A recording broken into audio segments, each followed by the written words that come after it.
Welcome back to the Fourth Way Podcast. In the last few episodes, we discussed a couple topics that I'm hoping to bring to a head here. First, we talked about busyness, and next we talked about diversity. In this episode, I want to talk about the Sabbath, resting, which is sort of the counter to busyness, as well as community, which deals a lot with diversity, because when we're talking about communities, we need to know, what does a true community look like? So we're going to explore those two issues here today. Before we dig into either of those, I want to point out something. When you think of Jesus and you think about the life that he lived, I want to argue that I don't think Jesus did the greatest good. That wasn't his ethic. Now, of course, we could say, well, God is omniscient and he knows what would lead to the greatest good and all that sort of thing. And so ultimately the greatest good will come about. Apologists will say that God makes it so that the greatest number of people will be saved, or the least amount of pain will exist, whatever. They would say that the greatest good is ultimately brought about. But at least as far as we can tell, Jesus did not do the greatest good. I mean, he could have healed more people. Like, he could have healed the whole world if he wanted to. And if he couldn't have, then God could have, for sure, right? God the Father. He could have saved more people. Jesus appeared to Saul on the road to Damascus, and Saul was pretty convinced after that. He, at one point, was killing Christians, and then within moments, he was serving Jesus. Right? It's a blatant enemy turned into an ardent follower. Surely, if God would appear to more people like that, they would come to him. Jesus, God, the Father, could save more people, it seems. Like all the time in our culture, I see Christians who are justifying their actions based on doing what they claim is to be the greatest good. And of course, as humans, we can't know that. We can't know what compromises will lead to greater goods and whether those are worth it and all that kind of stuff. The only thing that we can do is really be faithful. But by the same metric which we justify our actions, or we condemn people for doing things like not voting, right? Because that can't possibly be the greatest good, because we need to get our guy in office. Right? You have to do something. You have to perform some action. You have to do something that's more tangible, that logically seems to be better than abstention, or than voting for somebody who's going to lose. Right? You have to do something that seems measurable. Yet when you look at Jesus' life, he almost certainly did not do what we would define as the greatest good. But he could have. So how does Jesus' metric work?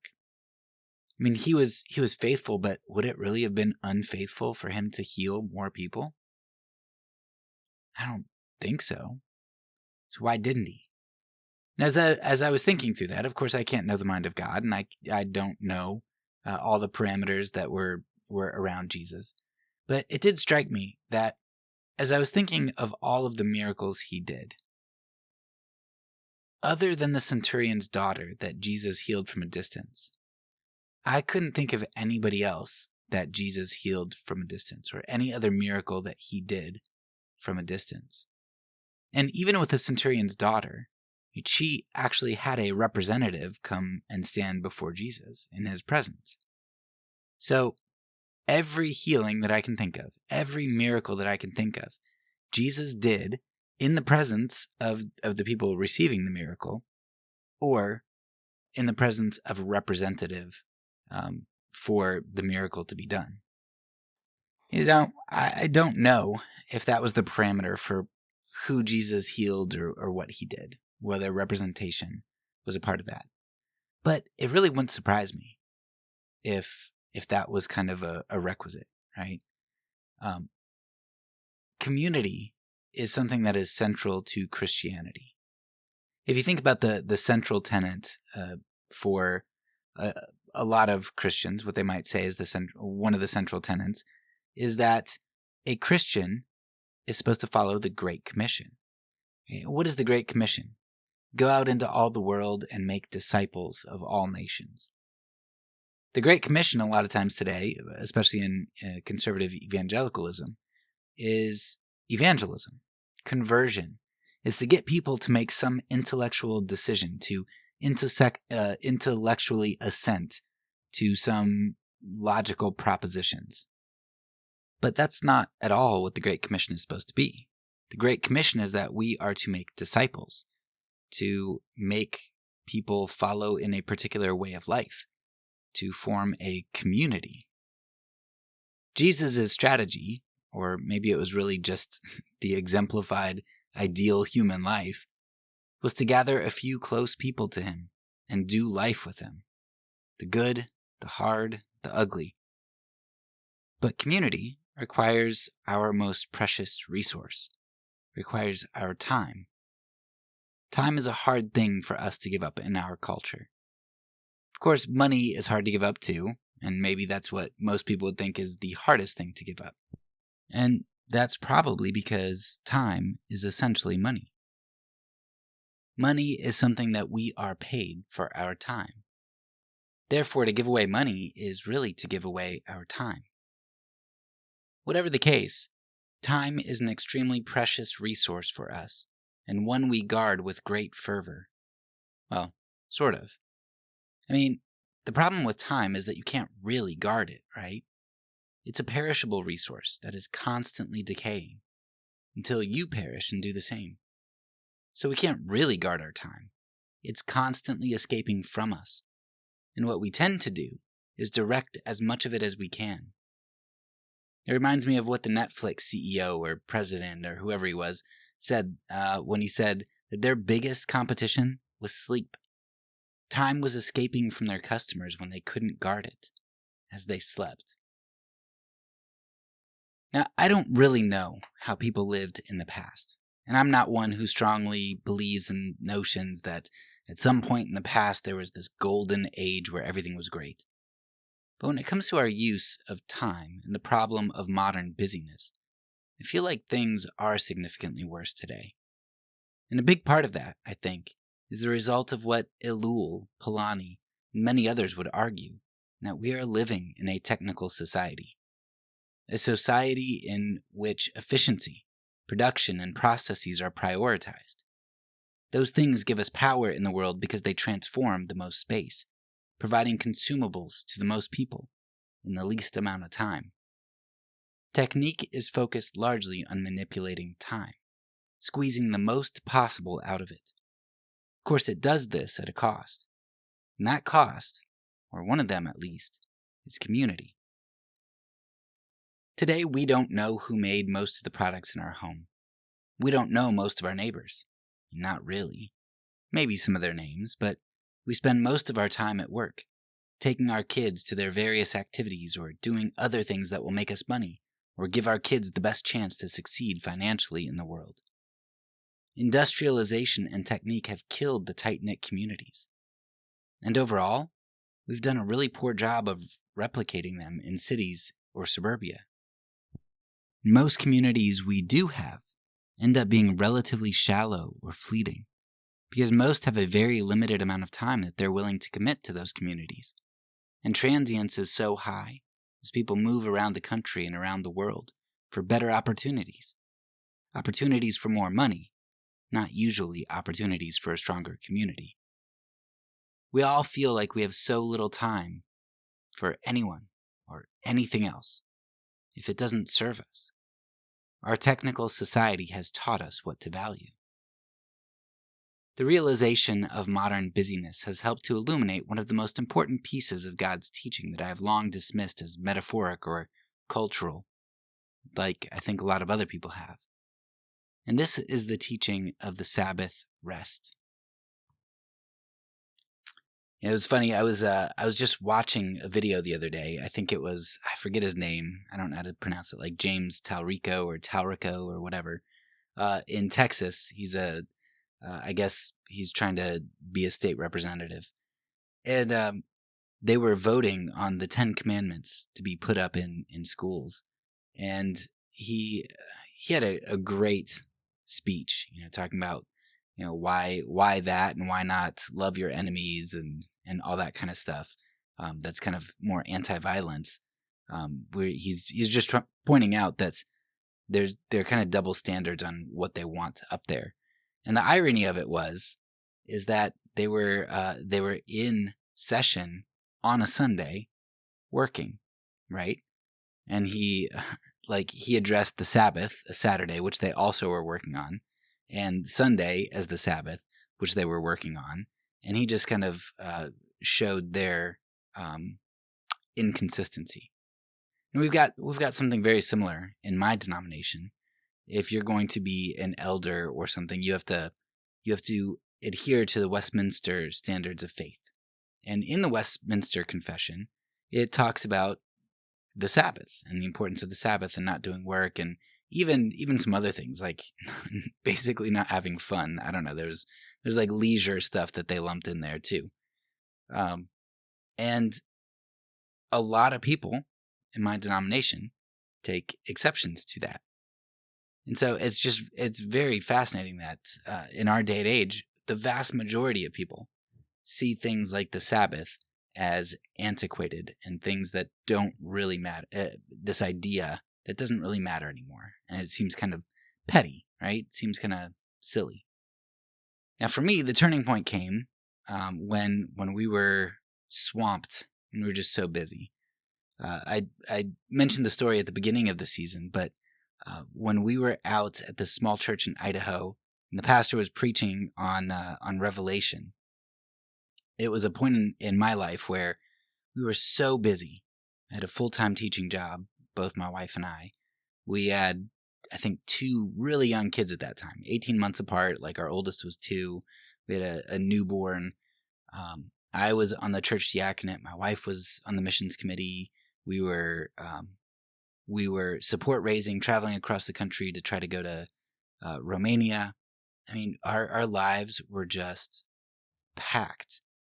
And when we were out at this church in Iowa, the pastor preaching from Revelation came to this verse, and it said, in hell, they will have no rest, day or night.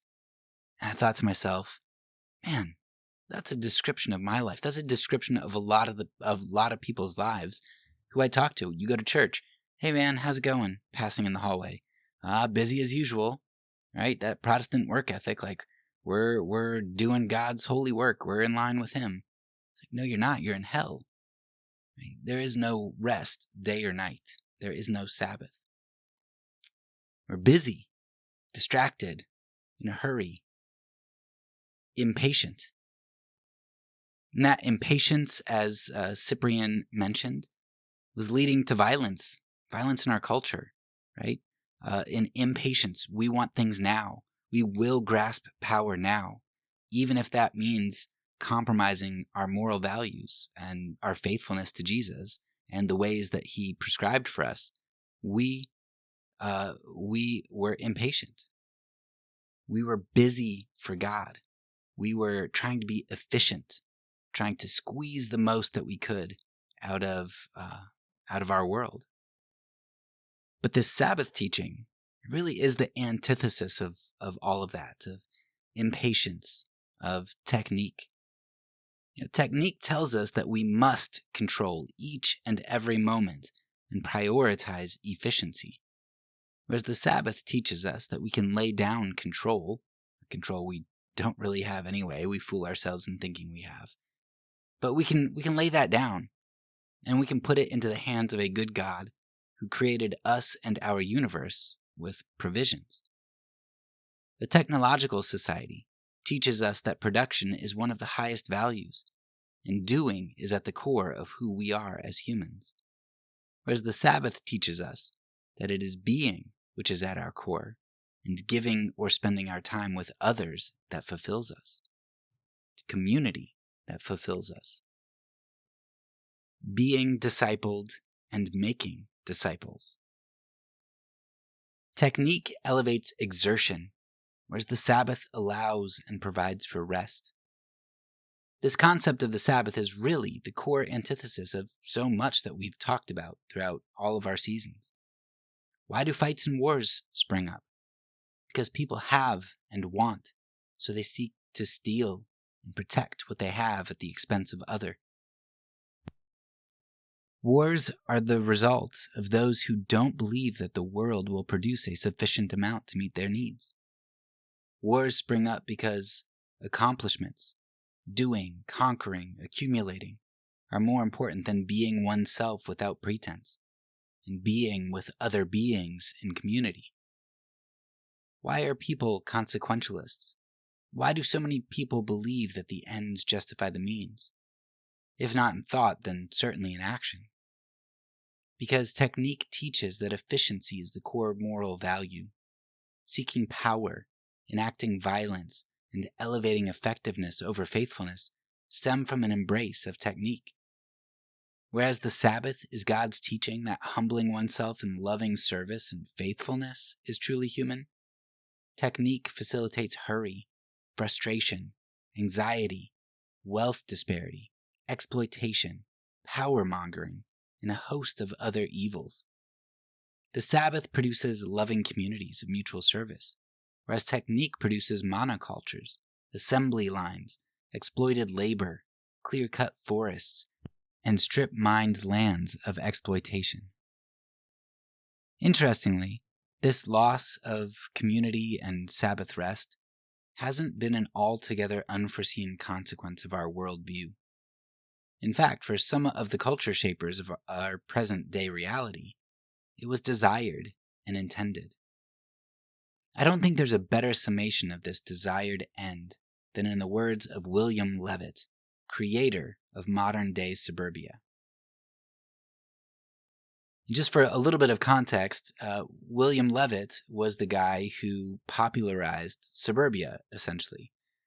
After World War II, you had a lot of GIs coming back, white GIs coming back, who were getting a ton of money to be able to spend on education, housing, other sorts of things. And so you've got this guy Levitt who starts to create these Levitt towns, right? These suburban areas where you've got these cookie cutter homes and everything. And now people are able to start buying their own homes. And the way that Levitt is able to kind of get subsidized or loans or get this foothold to make his his product advertised and popular and all that, he has to pitch this to the government. So here's one of the things that he says to advocate for his housing communities. He says, quote, "No man who owns his own house and lot can be a communist. He has too much to do." End quote. And right there, busyness is baked into the American system. Whatever the story and intentions behind our cultural shift after World War II, we can now see some of the larger ramifications of valuing technique, efficiency, production, and hyper-individualism. We have produced a society of busyness, hurry, anxiety, angst, feelings of low self-worth, consumerism, isolation. It's no wonder feelings of despair are so prevalent today. The reality we have created is a fictitious one, a counterfeit, artificial reality attempting to function in a good world that God created to work rightly. And this world doesn't work rightly without Sabbath, without rest, without allowing the land to go fallow every now and then, without us halting our attempt to play God and grasp at control for at least one day out of the week. Recenter ourselves. We are all striving for divinity. We are all atlases bearing the weight of the world on our shoulders, a weight we were never meant to carry. But rather than hand over to the Creator in recognition of our creatureliness, we continue to try to bear the weight ourselves. In the rest of this episode, I want to unpack some ideas around this simplistic gift given to us by God, this gift of the Sabbath. It's not a command or a concept given by a tyrannical deity who seeks to control every aspect of our lives, as someone like Richard Dawkins might try to claim. But the Sabbath is a gift given by a loving Father who knows what is best for his children. The Sabbath was made for humanity, not humanity to fulfill the Sabbath, some arbitrary law. To provide you with just a bit to chew on, I'm going to use Abraham Heschel's famous work on the Sabbath and pull some insights from that work, which I think will be particularly beneficial.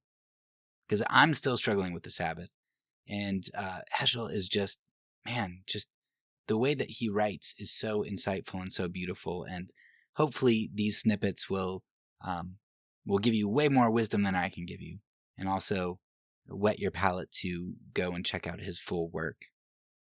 Hopefully, after you hear about simplicity and complexity that we've been talking about for a number of months now, this gift of the Sabbath will make a lot more sense to you as a remedy, or at least as a mitigator of so many of the psychoses and illnesses that we as a culture have today.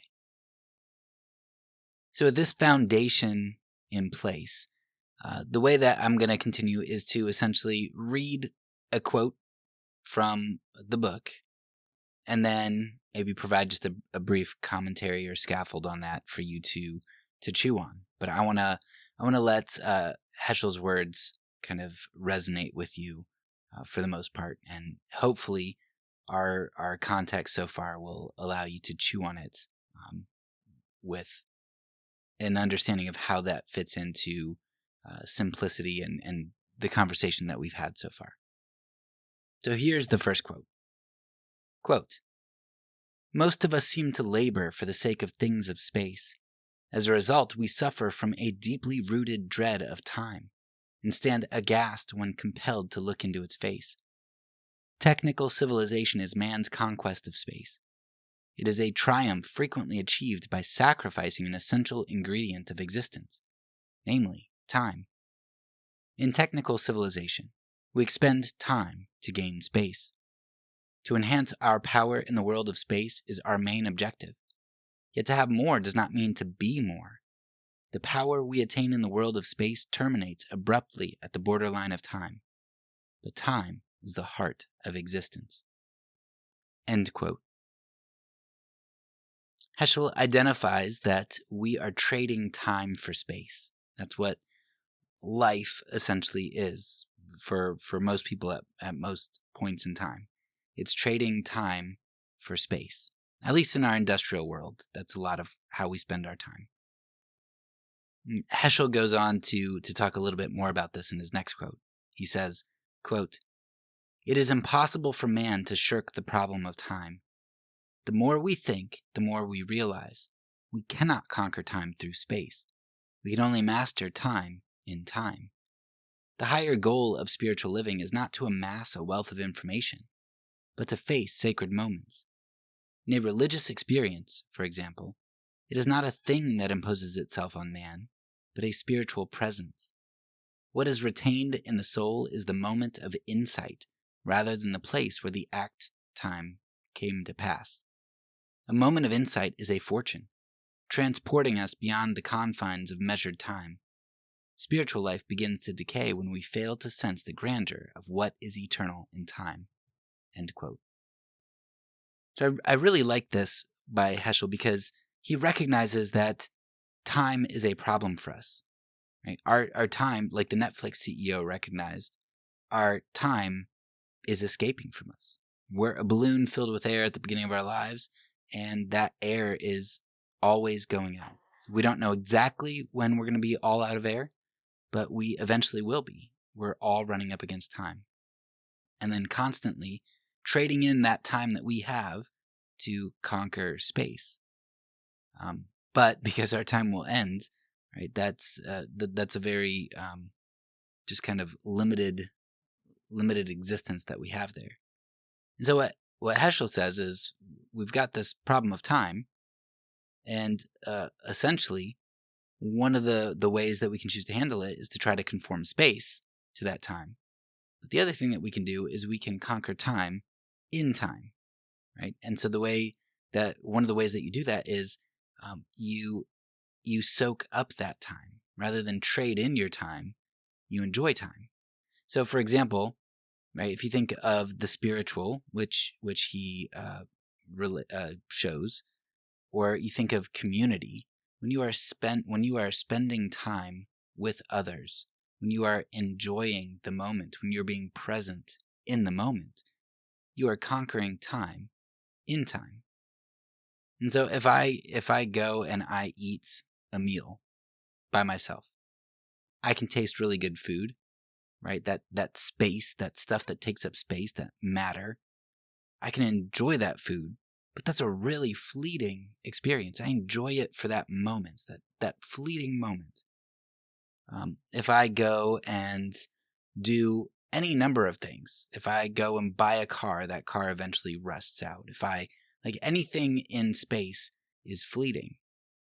But time, if you conquer time in time, if I share that meal, that really good meal, with people, that moment of my taste buds being just being throttled by the fantastic taste that's on my mouth, right? Rather than that fleeting, I have a memory, a moment that will stay with me for the rest of my existence.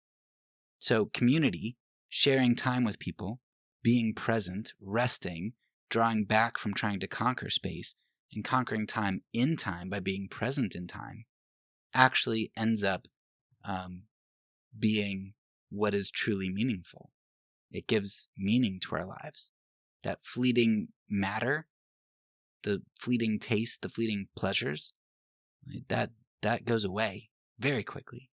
But the moments, the community, the presence, that stays with us. Because those things, those memories, those experiences, those relationships, those are immaterial. They can't be taken away. And after this, Heschel goes on to describe just the beautiful distinction of Yahweh, God, in the way that he presents himself to his people. So listen to what Heschel says. Quote, "While the deities of other peoples were associated with places or things, the God of Israel was the God of events, the Redeemer from slavery, the revealer of the Torah, manifesting himself in events of history rather than in things or places." End quote. One of the things that Heschel just constantly points out in his work is that the way that God and the Hebrews, the ancient Hebrews, viewed time was extremely unique, right? The way that God reveals himself, not in objects of wood or stone, but in narratives of events of people. And yeah, I understand, think Greek gods. Yes, there are stories about the Greek gods and things, but just the way that Heschel unpacks it is you recognize that there's a very big distinction between the way that God views time and space and relationships and presents himself to his people, and the way that a lot of other traditions tried to present their deities. So I want to continue on with two other quotes from Heschel that are actually, I think they're separated in the book, but I'm going to kind of string them together here to make a point. Heschel says, quote, "It is indeed a unique occasion at which the distinguished word gadash is used for the first time. In the book of Genesis, at the end of the story of creation. How extremely significant is the fact that it is applied to time. And God blessed the seventh day and made it holy. There is no reference in the record of creation to any object in space that would be endowed with the quality of holiness. This is a radical departure from the accustomed religious thinking. The mythical mind would expect that, after heaven and earth had been established, God would create a holy place, a holy mountain or a holy spring, whereupon a sanctuary is to be established. Yet it seems as if the Bible, it is holiness and time, the Sabbath, which comes first. When history began, there was only one holiness in the world, holiness in time. When at Sinai the word of God was about to be voiced, a call for holiness in man was proclaimed. Thou shalt be unto me a holy people. It was only after the people had succumbed to the temptation of worshipping a thing, a golden calf, that the erection of a tabernacle of holiness in space was commanded. The sanctity of time comes first, the sanctity of man came second, and the sanctity of space last. End quote. His second quote, quote, What is so luminous about a day? What is so precious to captivate the hearts? It is because the seventh day is a mine where spirit's precious metals can be found with which to construct the palace in time, a dimension in which the human is at home with the divine, a dimension in which man aspires to approach the likeness of the divine. For where shall the likeness of God be found? There is no quality that space has in common with the essence of God. There's not enough freedom on the top of the mountain. There's not enough glory in the silence of the sea. Yet the likeness of God can be found in time, which is eternity in disguise. End quote. And that second quote is just one of the most beautiful quotes I've read from pretty much anybody. I think that takes the cake. So go back and listen to that again. Find the text and read it. It's just absolutely beautiful. But Heschel is just pointing out that the Bible has treated time very uniquely. Like it's not something that we would have expected. It just doesn't fit with what you see in the ancient Near East, or what we just think of, right? We would think of objects historically as being that which the gods would call holy, but here it's about time and relationships and all of that. This uniqueness of time is something that I think it would be easy to look back at the ancients and say, yeah, of course, most of them got it wrong or weird. But today we get it. We get that moments are really important. Maybe, but I think our idolatry just looks a little bit different. And I think Heschel's next quote is going to unpack that a little bit. So let me read his quote and then discuss it. Quote, According to the Stagirite, we need relaxation because we cannot work continuously. Relaxation, then, is not an end. It is for the sake of activity, for the sake of gaining strength for new efforts. To the biblical mind, however, labor is the means towards an end, and the Sabbath as a day of rest, as a day of abstaining from toil, is not for the purpose of recovering one's lost strength and becoming fit for the forthcoming labor. The Sabbath is a day for the sake of life. Man is not a beast of burden, and the Sabbath is not for the purpose of enhancing the efficiency of his work. Last in creation, first in intention. The Sabbath is the end of the creation of heaven and earth. The Sabbath is not for the sake of weekdays. The weekdays are for the sake of Sabbath. It is not an interlude, but the climax of living. End quote. This right here cuts at the heart of our present-day idolatry. It cuts at the heart of a technical society whose end is the labor, right? Or material possessions or the space.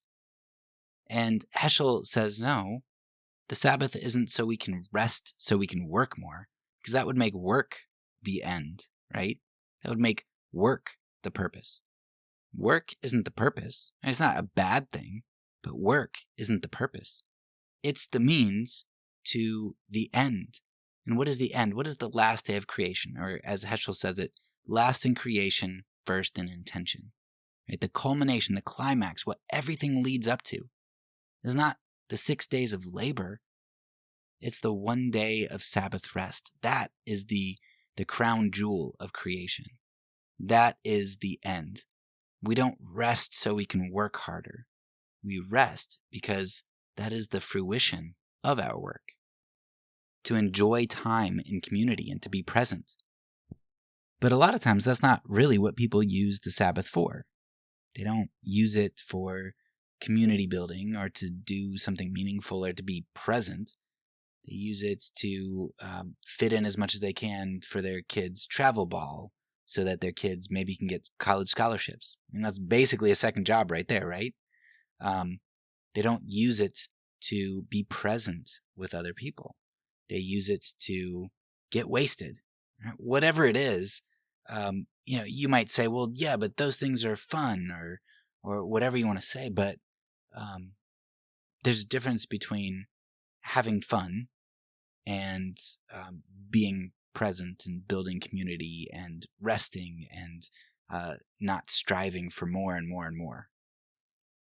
All right, I've got one more quote from Heschel that I'm going to leave you with, and I'll put these all in the show notes, as well as a couple that I ended up not reading, but one which is really amazing that I'm not going to get to that I'd recommend you checking out in the show notes. Here's the last quote from Heschel. Quote, "There's no moment which I possess exclusively. The very moment belongs to all living men as it belongs to me. We share time. We own space. Through my ownership of space, I am a rival of all other beings. Through my living in time, I am a contemporary of all other beings. We pass through time. We occupy space." End quote. I love that. We share time. We own space. Through my ownership of space, I'm a rival of all other beings. But through my living in time, I am a contemporary of all beings. It brings us all together, just like we were talking about diversity in the last couple episodes, right? We could focus on our distinctions, but we have this commonality, right? We humans we share a number of things in common, but the fact that we are contemporaries in time, right? We share time. It's a beautiful thing to think about relationships that we share with other temporal beings in time.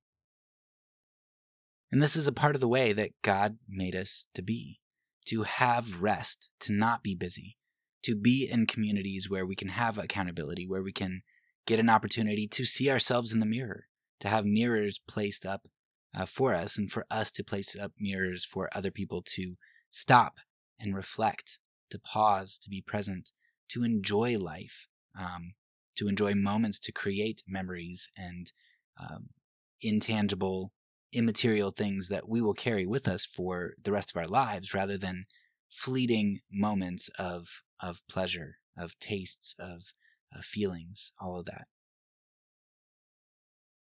Our culture is filled with a lot of anxiety, a lot of loneliness. It's something where we are surrounded by people. And when we get home, we're surrounded by people on our social media feeds. Social media, right? Social. But we're lonely. We're anxious. We're despairing. There's so much of that. And I think a huge part of the answer to that, yes, simplicity overall. But what does that simplicity look like? It looks like, I think, Sabbath rest and community. And those two things go together, because it's not just about sleeping in and resting so that you can be more equipped to work harder next week. It's about being still, but being with others. It's about being, right? Hopefully, you are able to give the Sabbath a second thought. Hopefully you can pick up the book on the Sabbath. And it's something worth thinking about, and something that I think will do you and your family and your immediate community very well if you took more seriously. That's all for now. So peace, and because I'm a pacifist, when I say it, I mean it.